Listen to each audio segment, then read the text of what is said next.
Hi, everybody. Hello, I'm Ryan. I'm Bethany. And we are Ryan and Bethany Board Game Reviews. And today we'll be talking about Zoomino.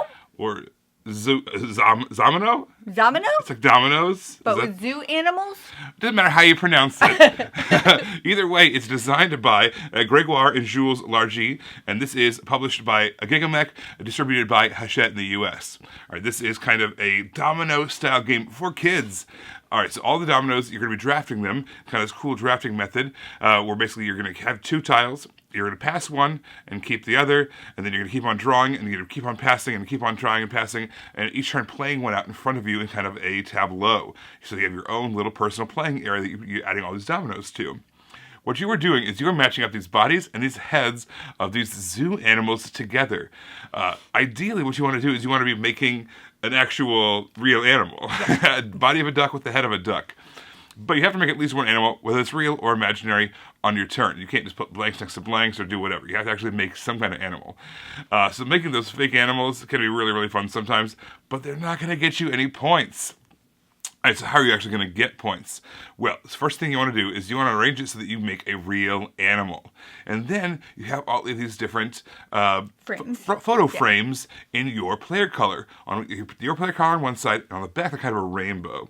All right, so if you, as you're drafting, you have a player color. If the backgrounds are ever either one of the backgrounds that make up your animal, not your player color, you're going to use the rainbow side. That's going to be worth 1 point. Good job. But if you manage to get both tiles to make a real animal in your color, you are going to be able to use your color frame, and that's worth 2 points, twice as nice. So that's the goal. Make some real animals, make them in your player color for more points, and draft these tiles in a way that your opponents don't get exactly what they need either. Yeah. Ryan, the first time we played, I was sitting next to Ryan when we were playing with our 7-year-old, and he was 100% hate drafting.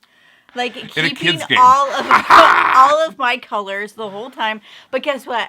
I beat him that game anyway. So, didn't work. Did it, Ryan? I was having too much fun making the pretend animals. Yeah, speaking of that, our 7-year-old really liked this game. She thought it was really funny. And she wasn't upset when she couldn't make an animal and couldn't score. Because she thought the fake animals were funny. So, it was like, either you score, which is awesome. You double score because you get your color, which is even more awesome. Or you get this imaginary animal, which is funny.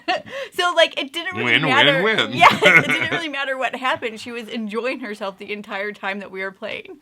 The drafting in this game is kind of a step up in complexity. This is a very kid-friendly game. Playing these things, playing these animals, very fun, very cute. But the drafting and how to do that in a way that is gamerified, and that you're making the most out of the situation, takes some next level thinking. It's going to be more than just, what animal can I make? It's like, what animal should I make for the most amount of points? What should I not be passing? You're thinking about a lot more than just kind of like, ooh, fun animal, Although you can do that, that's a lot of fun, that we talked about. But as far as the actual drafting and trying to making the most out of that decision is a little bit more advanced than we expected out of a kid's game. Yeah. Which was kind of fun to see our daughter rise to that challenge. Yeah. And in that first game that we were talking about, she beat Ryan too, so it was fine.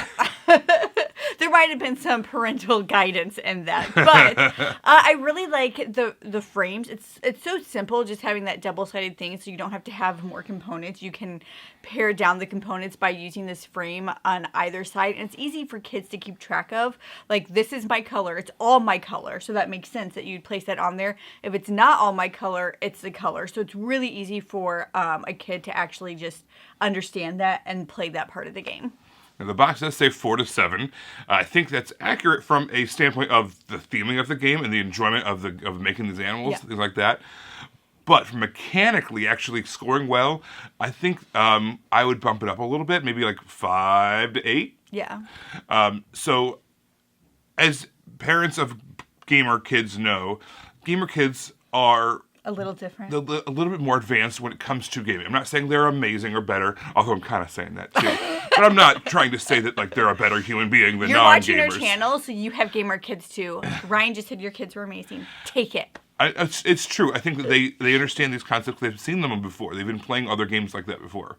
So our daughter, who's 7 and clearly a gamer, been gaming since she was 1, literally.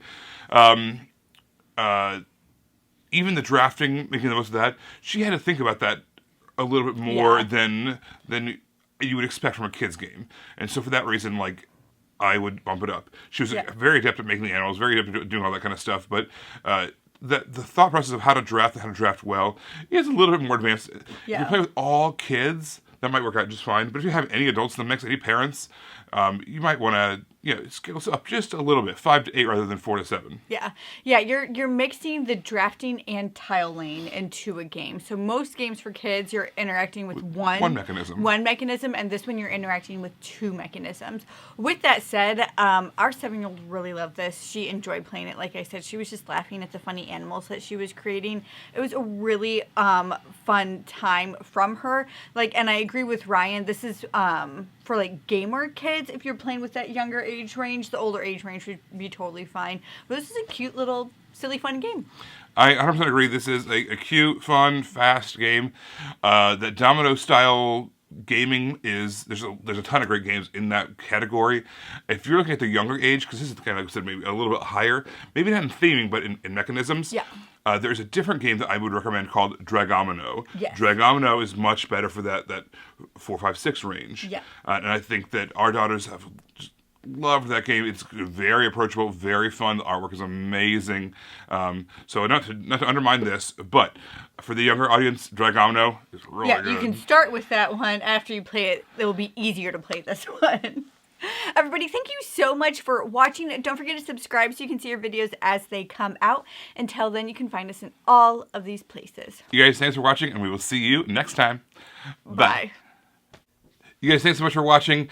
This game was provided to us by a publisher in exchange for a fair and honest review. And if you want to see more stuff, check out over here to see something we think you might like. And over here, we think that YouTube has picked out a great video for you you're going to love. Thanks, guys. We'll see you next time. Bye.